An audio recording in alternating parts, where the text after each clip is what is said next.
So now अब हम बात करते हैं दो टर्म्स जो आगे आपको पूरे चैप्टर्स हाइड्रोलॉजी के हम डील करेंगे उसमें फ्रीक्वेंटली यूज होगा. That is one is your catchment area और दूसरा है आपका रेसिडेंस टाइम. ठीक है, सो वन बाय वन इसे डील करते हैं. First is your catchment area. इसको एक फिगर से आपको एक्सप्लेन करती हूँ.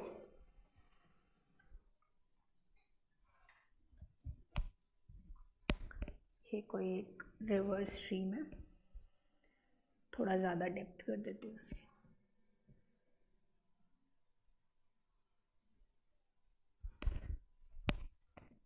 And this is like this. Fine. अब आप ध्यान से देखना क्या हो रहा है. कैचमेंट एरिया का मतलब समझने के लिए सबसे पहले आप ये देखो, ये कोई रन ऑफ है जो कि इस रिवर या स्ट्रीम को कंट्रीब्यूट कर रहा है. सिमिलरली यहाँ पर भी रन ऑफ है जो इसी रिवर स्ट्रीम को कंट्रीब्यूट कर रहा है. फाइन. तो बेसिकली सबसे पहली बात, कैचमेंट एरिया एक पर्टिकुलर रिवर या स्ट्रीम के लिए होता है. कैचमेंट एरिया अगर कोई दूसरी रिवर या स्ट्रीम होगी उसके लिए कैचमेंट एरिया डिफरेंट होगा. अभी कैचमेंट एरिया क्या होता है मैं बता देती हूँ. ये एरिया ऑफ लैंड, वो एरिया लैंड का जो कि ड्रेन करता है स्ट्रीम या रिवर में किसी पर्टिकुलर लोकेशन पे. मतलब सबसे पहली बात है ये तो पूरा लैंड एरिया है. ठीक है, वो एरिया ऑफ लैंड जो कि ड्रेन करता है किसी स्ट्रीम या रिवर में किसी पर्टिकुलर लोकेशन पे, इसको बोलते हैं catchment area of this river और स्ट्रीम. मतलब इस रिवर या स्ट्रीम का कैचमेंट एरिया ये है. फाइन. वैसे ही अगर मैं यहाँ पर एक दूसरा रिवर या स्ट्रीम बना दूँ, ठीक है, और तो रन ऑफ क्या आएगा, इस जगह से आएगा, तो इस रिवर या स्ट्रीम का कैचमेंट एरिया ये है. फाइन. सो अगर मैं यहाँ से यहाँ तक बोल दूँ वन कैचमेंट एरिया जो कि इस रिवर या स्ट्रीम का. सिमिलरली यहाँ पर आपका दूसरा catchment area, second catchment area, ऐसी फिर तीसरे रिवर या स्ट्रीम का कोई तीसरा कैचमेंट एरिया होगा. फाइन. तो कैचमेंट एरिया किसी रिवर या स्ट्रीम के लिए, हर रिवर या स्ट्रीम के लिए डिफरेंट होता है. अब क्या आप खुद ही बताओ, क्या इस रिवर या स्ट्रीम के लिए भी यही कैचमेंट एरिया है? नहीं है ना, क्योंकि इस पोर्शन ऑफ रिवर या स्ट्रीम के लिए तो ये वाला पार्ट कंट्रीब्यूट कर रहा है रन ऑफ के लिए. बेसिकली ये वाला पार्ट है जो इसमें पानी लेके जा रहा है. फाइन. पर ये वाला पार्ट कर रहा है क्या कंट्रीब्यूट? नहीं. फाइन. तो बेसिकली इसको आप बोलते हो कैचमेंट एरिया, पहली चीज. दूसरी, एक कैचमेंट एरिया को दूसरे कैचमेंट एरिया से सेपरेट करने के लिए हम यूज करते हैं रिज. इसको हम लोग बोलते हैं रिज और यूएसए में इसको बोलते हैं डिवाइड. फाइन. इसको आप ऐसे भी बोल सकते हो, लाइन विच डिमार्केट्स, यानी कि विच separate one catchment area from the other is known as your ridge. Fine. or you can say divide in USA. Similarly catchment area को USA में watershed बोलते हैं, right? so इसकी definition लिख लेते हैं catchment area की. so catchment area कहाँ लिखूँ, यहाँ लिख देती हूँ.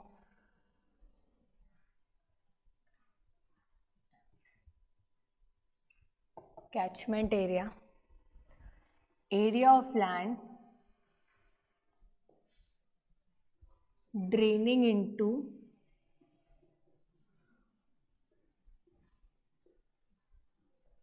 a stream or river. वो land, area of land draining into a stream or river at a particular location.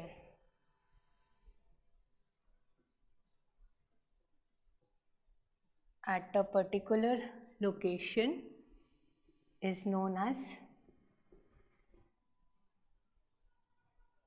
catchment area.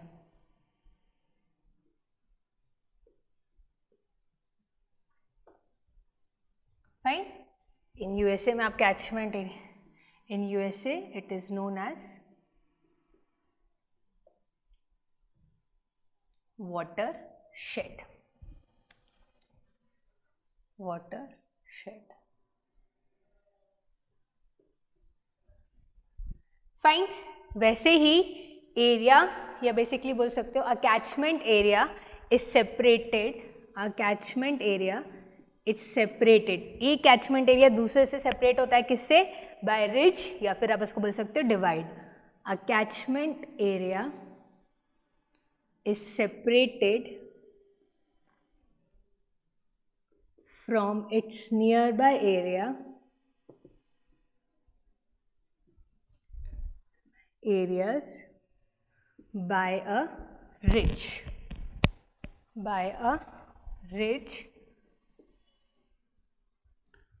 also called as divide in USA.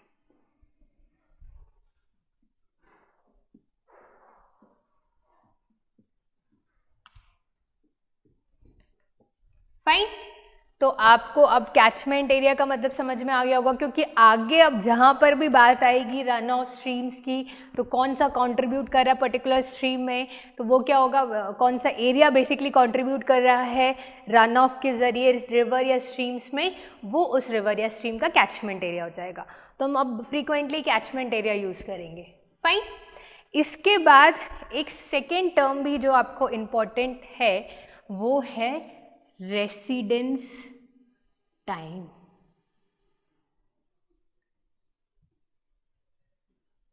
ये basically क्या होता है, एवरेज, ऑन एन एवरेज कितना time लगता है. आपको पता वाटर तो क्या है, मॉलिक्यूल है H2O. फाइन. तो कितना टाइम लगता है बेसिकली वाटर के मॉलिक्यूल्स को एक पर्टिकुलर फेज से दूसरे पर्टिकुलर फेज में जाने पे. फाइन.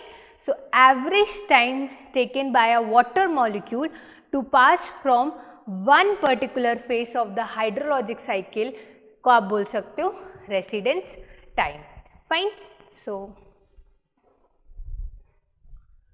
residence time की definition लिख लेते हैं. Average time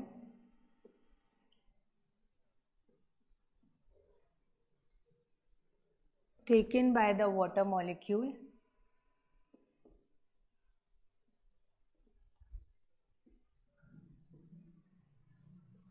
to pass through a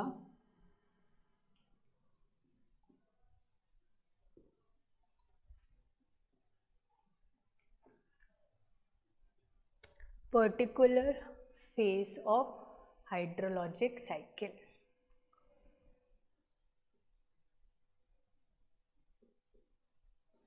ये होता है आपका रेसिडेंस टाइम. अब अगर इस रेसिडेंस टाइम को मैं डिनोट करूँ एक्सप्रेशन के फॉर्मेट्स में या बेसिकली कैसे निकालते हैं, तो कितना वॉल्यूम ऑफ वाटर है उस पर्टिकुलर फेस में divided by the average flow rate in that face, वो हमको देता है रेसिडेंस टाइम. तो क्या लिख सकती हूँ रेसिडेंस टाइम की जगह, अगर मुझे रेसिडेंस टाइम निकालना है तो volume of water in a particular phase upon average flow rate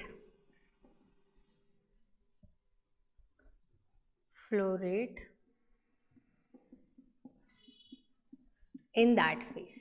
अब आप देखो तो यूनिट्स के हिसाब से भी ये एक्सप्रेशन सही है. अगर वॉल्यूम मीटर क्यूब में है और average flow rate metre cube per day, metre cube per hour, metre cube per second, किसी में भी है, तो मीटर क्यूब तो कैंसिल आउट हो जाएगा, सेकेंड, आवर, डे, किसी में भी आपको टाइम की यूनिट मिल जाएगी. फाइन. तो इस तरीके से आप रेसिडेंस टाइम निकाल सकते हो. राइट. तो ये दोनों चीज़ें हैं जो आपको पता होना चाहिए, क्योंकि मैक्सिमम टाइम, अब आगे हम हाइड्रोलॉजी में टाइम नहीं रेसिडेंस टाइम बोलेंगे, एरिया नहीं कैचमेंट एरिया बोलेंगे. राइट. सो नाउ अब हम पढ़ेंगे वाटर बजट इक्वेशन, बट उससे पहले एक जस्ट आपके नॉलेज पॉइंट ऑफ व्यू से हम लोग बात करते हैं वर्ल्ड वाटर बैलेंस. ये क्या होता है वर्ल्ड वाटर बैलेंस? अब एक इससे आपको एक चीज़ समझ में आएगी, वो ये कि क्यों हम बोलते हैं कि पानी बहुत प्रेशियस है, every single drop is precious. ये क्यों बोला जाता है वो आपको यहाँ से क्लियर होगा। टोटल वर्ल्ड में जो आपका पानी है बेसिकली वो 1386 मिलियन क्यूबिक किलोमीटर है।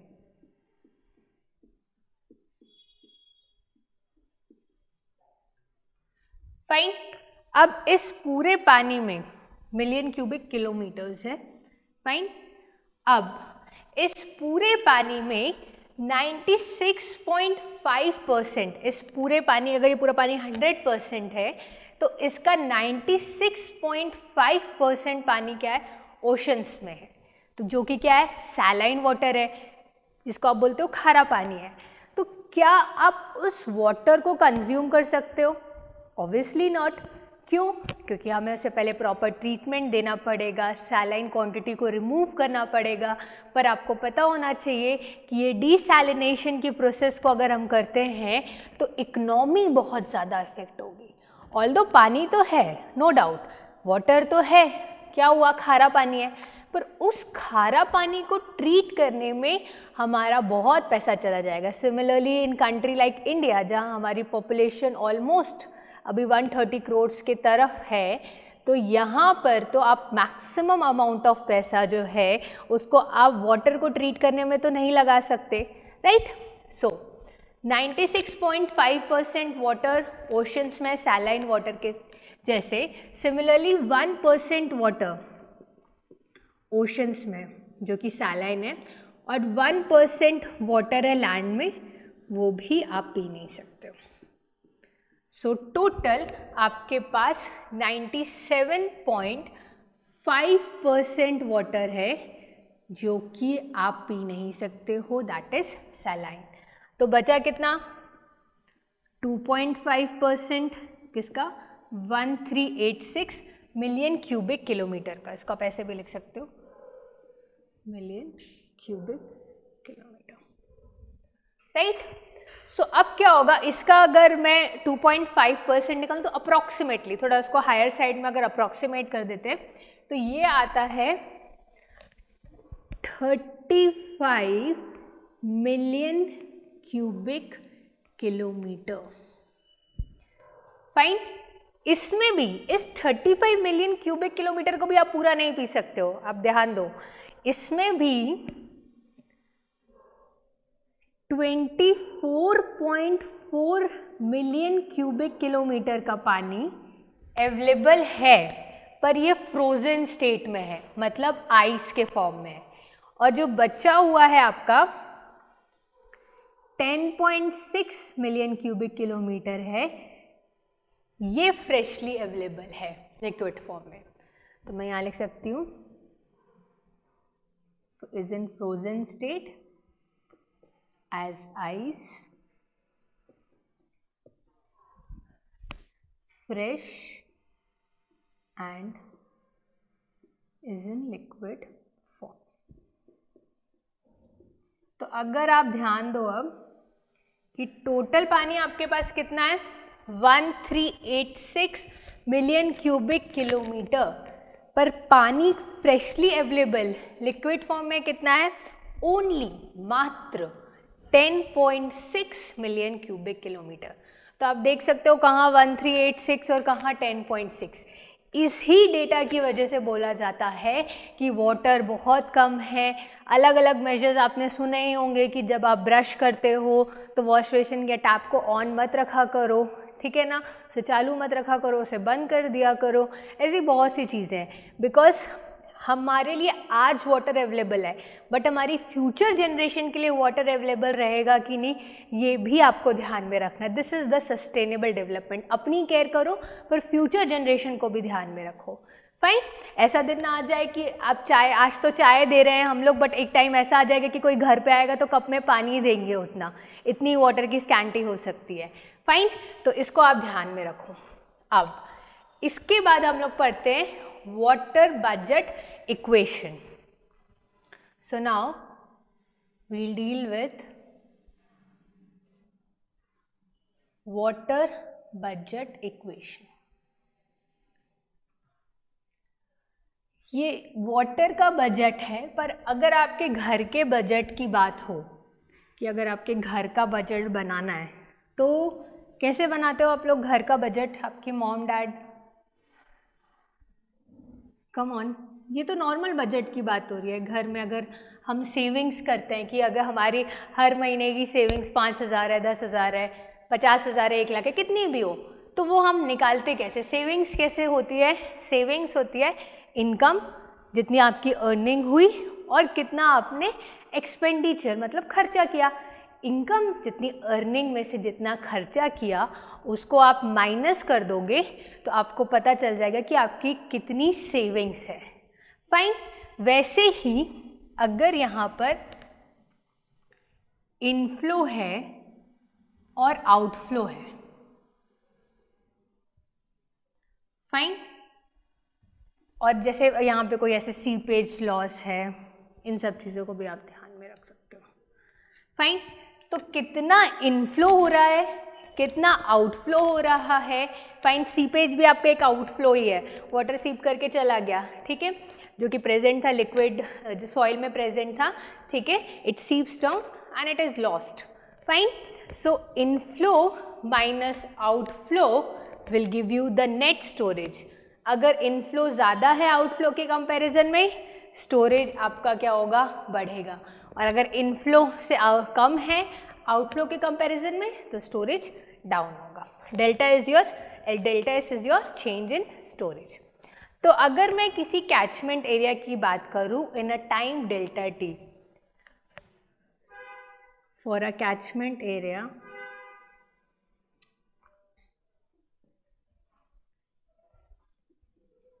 इन time, at any time delta T बोल सकते हो, at any time delta T. ये क्या होता है? Mass of inflow water minus mass of outflow water. Fine. Inflow minus outflow क्या देगा आपको? Storage. So mass of inflow water minus mass of outflow water is equal to change in storage mass of water.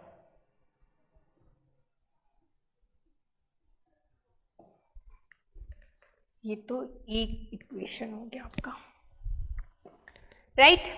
अब अगर density of inflow outflow और storage water की constant है तो ये एक्सप्रेशन को मैं कैसे मॉडिफाई कर सकती हूँ? मैं यहाँ लिख देती हूँ, if density of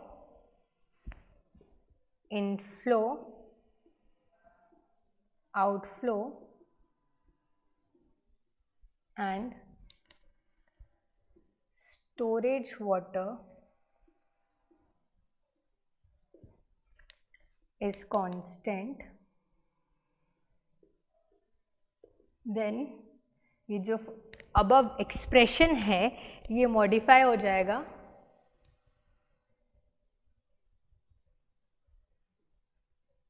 volume of inflow water minus volume of outflow water is equal to change in storage volume of water.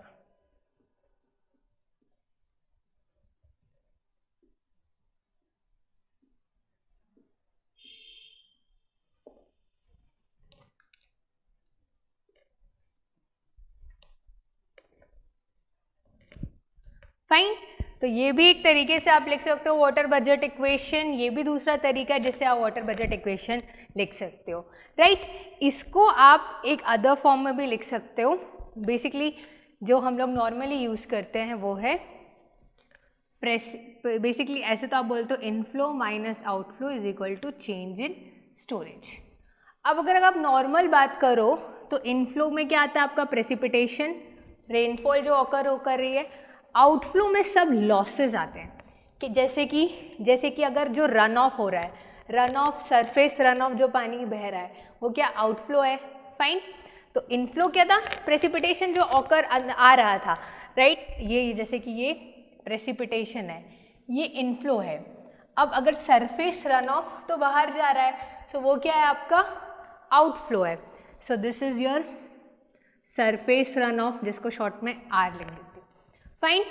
वैसे ही अगर ग्राउंड वाटर आउटफ्लो है, ग्राउंड वाटर आउटफ्लो, जो पानी कैचमेंट, वो ग्राउंड वाटर जो कि आउटफ्लो हो रहा है आउट ऑफ द कैचमेंट, तो ये भी क्या है आपका आउटफ्लो ही है, तो जी, fine.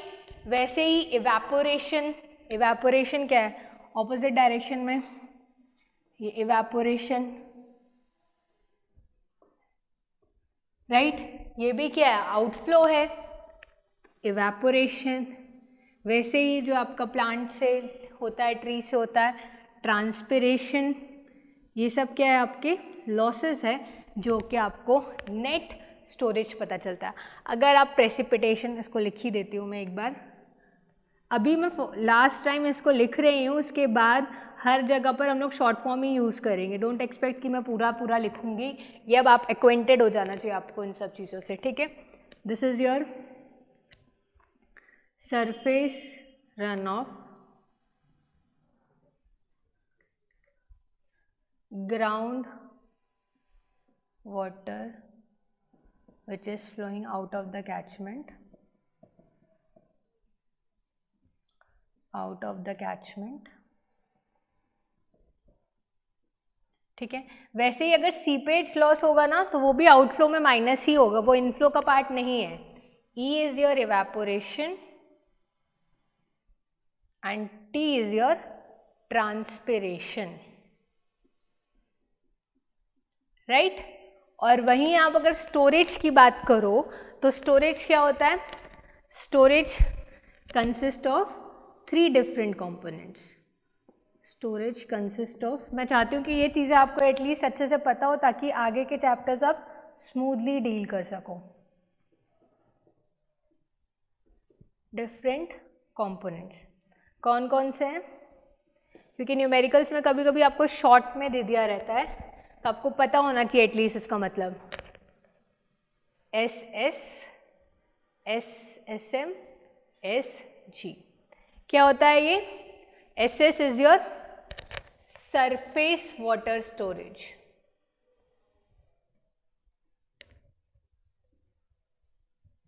S S M is, अभी मैंने आपको सबसे पहले हाइड्रोलॉजिक साइकिल में बताया था, सॉइल मॉइस्चर स्टोरेज, और वहीं Sg क्या है आपका ground water storage. Ground water ये आउटफ्लो हो रहा है, which is flowing out, outflow हो रहा है, और ये वाटर जो कि नीचे एब्जॉर्ब कर रहा है इनफिल्ट्रेशन से, right. So ground water storage, right. तो ये बेसिकली आपका वाटर बजट इक्वेशन होता है, जिससे कि आप निकाल सकते हो कि कितना नेट अमाउंट में आपका स्टोरेज हुआ है, फाइन। तो ये ही चीज़ें थी जो आपको इसमें पता होनी चाहिए। And as far as numerical is concern, हम इसमें 2 न्यूमेरिकल्स इस टॉपिक पर सॉल्व कर लेते हैं ताकि आपको आपके पूरे कॉन्सेप्ट्स की इसको कैसे यूज़ करना है, फाइन, क्लियर हो जाएगा, right. So now we'll proceed to the numerical. So हम लोग फर्स्ट क्वेश्चन देखते हैं चैप्टर 1 का, असाइनमेंट क्वेश्चन का क्वेश्चन नंबर 1 देखते हैं पहले। असाइनमेंट क्वेश्चन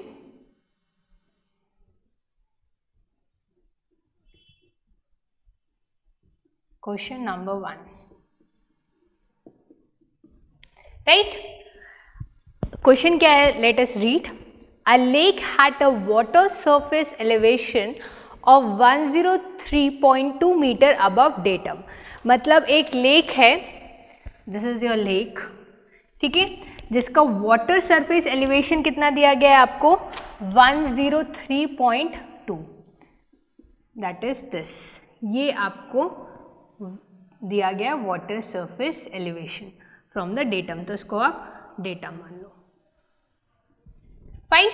अब In a month, the lake receives an average inflow of 6 Qmax, that is metre cube per second. मतलब एक महीने में इस लेक में कितना पानी आ रहा है, इनफ्लो कितना हो रहा है, 6 मीटर क्यूब पर सेकेंड का। फाइन।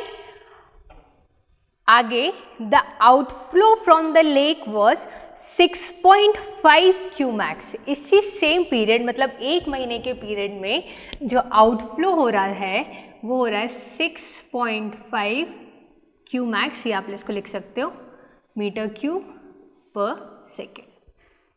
फाइन। इसके साथ ही आपको क्या बोल रहा है, in that month lake receives a rainfall of 145 mm। मतलब उस मंथ में रेनफॉल हुआ कितना, 145 mm का। This is what, this is your rainfall. हम लोग स्लोली मूव करेंगे क्योंकि मैं चाहती हूँ कि ये क्वेश्चन आपको सबसे पहले क्लियर हो जाए, क्योंकि ये पहला आपका डेटाबेस क्वेश्चन है जो हम लोग कर रहे हैं। फाइन। इसके बाद क्या बोल रहा है, evaporation from the lake surface was estimated as 6.1 centimetre. So evaporation जो कि ऑकर कर रहा था, that is 6.1 centimetre your evaporation. Fine. इसके बाद क्या बोला है, using the water budget equation find the water surface elevation of lake at the end of this month. मतलब इनिशियली तो 103.2 मीटर एलिवेशन था, अब आप देख रहे हो inflow 6 metre cube per second का है, आउटफ्लो 6.5 है, ठीक है। रेनफॉल ऑकर कर रही है, ठीक है, ये भी एक इनफ्लो है, पर इवैपोरेशन हो रहा है, ये क्या है, एक आउटफ्लो है। तो हमको बताना है कि एक महीने के बाद वाटर सरफेस एलिवेशन क्या होगा। फाइन। आपको एरिया भी दिया गया है, सरफेस एरिया ऑफ लेक कितना, 5000 hectare. So surface area of lake is given to you as 5000 hectare, right. So इस क्वेश्चन को सॉल्व करना, पहले तो आपको इसमें मंथ के बारे में कुछ नहीं बोला है, तो आप 30 डेज ही लेके चलोगे। जब भी क्वेश्चन में आपको स्पेसिफाई नहीं किया गया है टेक इट 30 डेज और 31 डेज, आप 30 डेज ही लेके चलोगे, पहली चीज़।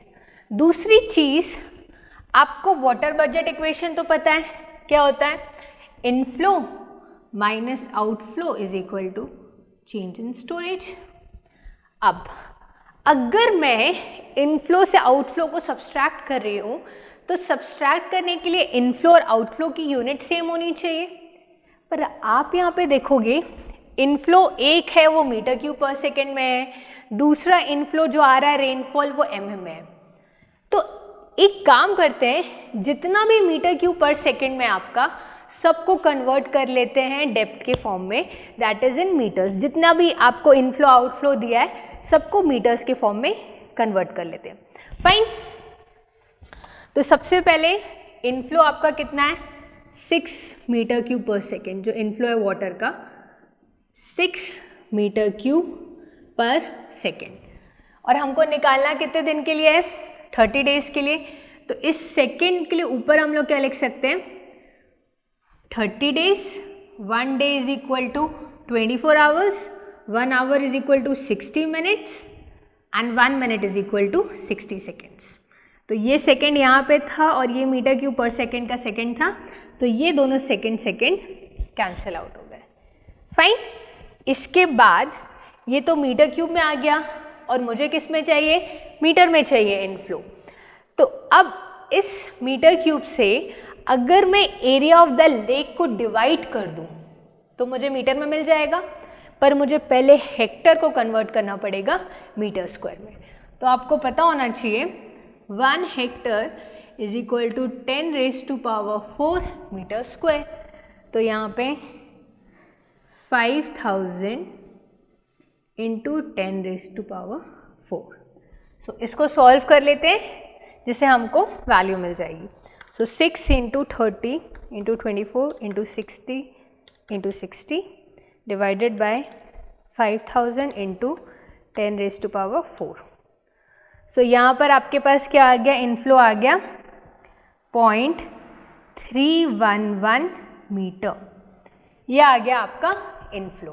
फाइन, वैसे ही आप निकाल सकते हो आउटफ्लो। आउटफ्लो कितना दिया है, 6.5 metre cube per second,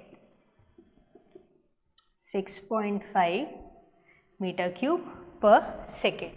so 6.5 130, यहाँ पर भी वही करेंगे 24, 60 into 60 divided by surface area of the lake 5000 into 10⁴।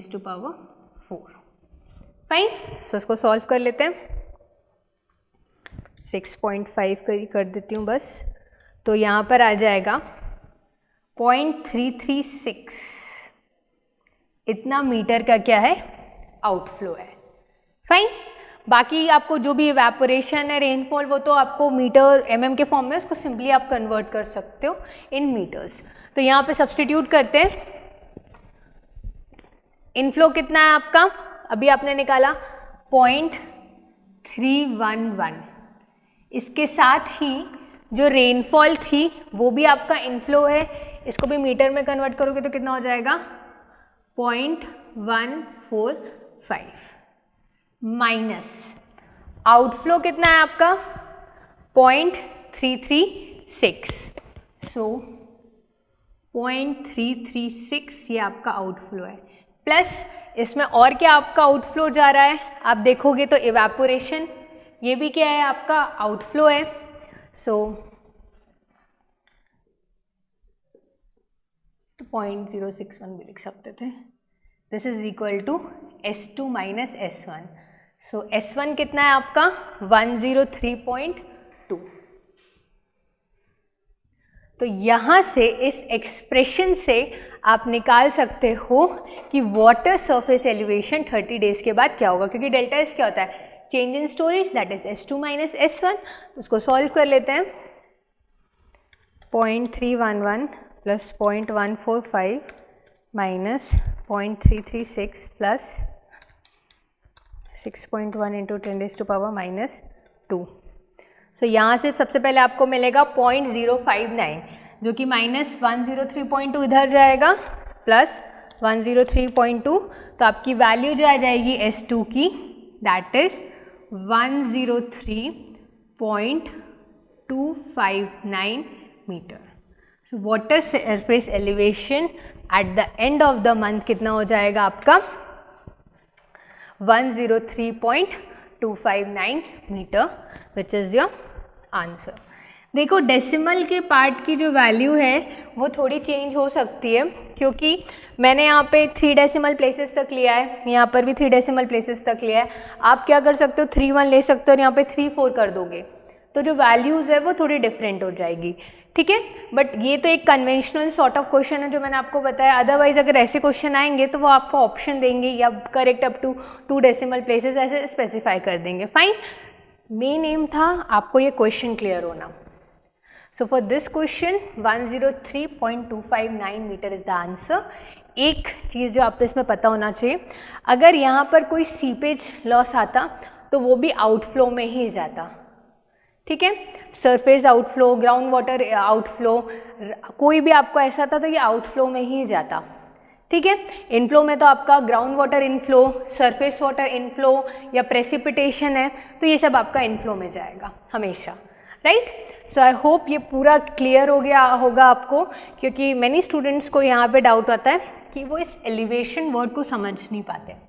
अब आप ये भी बोलोगे कि S1 माइनस S2, हमको कैसे पता चलेगा कि यही S2 है, ये एक डाउट रहता है। सो माय डियर स्टूडेंट्स, आपको क्वेश्चन आप ध्यान से पढ़ो, उसमें सबसे पहले बोला गया इनिशियली एलिवेशन ये था, और जब ये रेनफॉल, प्रेसिपिटेशन ये सब हुआ उसके बाद का एलिवेशन चाहिए, कितना स्टोरेज एलिवेशन है। तो S2 माइनस S1 हमेशा हम लोग क्या चेंज की बात करते हैं, तो फाइनल माइनस इनिशियल की बात करते हैं, नो मैटर आपका फाइनल कम हो या ज़्यादा हो, ठीक है। तो यहाँ पर क्या होगा, S1 यही होगा 103.2 मीटर्स और S2 हमको निकालना है। तो आप ये डाउट बहुत बच्चों को रहता है कि S1 माइनस S2 क्यों नहीं किया, S2 माइनस S1 की। जब हम चेंज की बात करें that is final minus initial. Fine. So I hope you are clear with this question. Now we'll move further.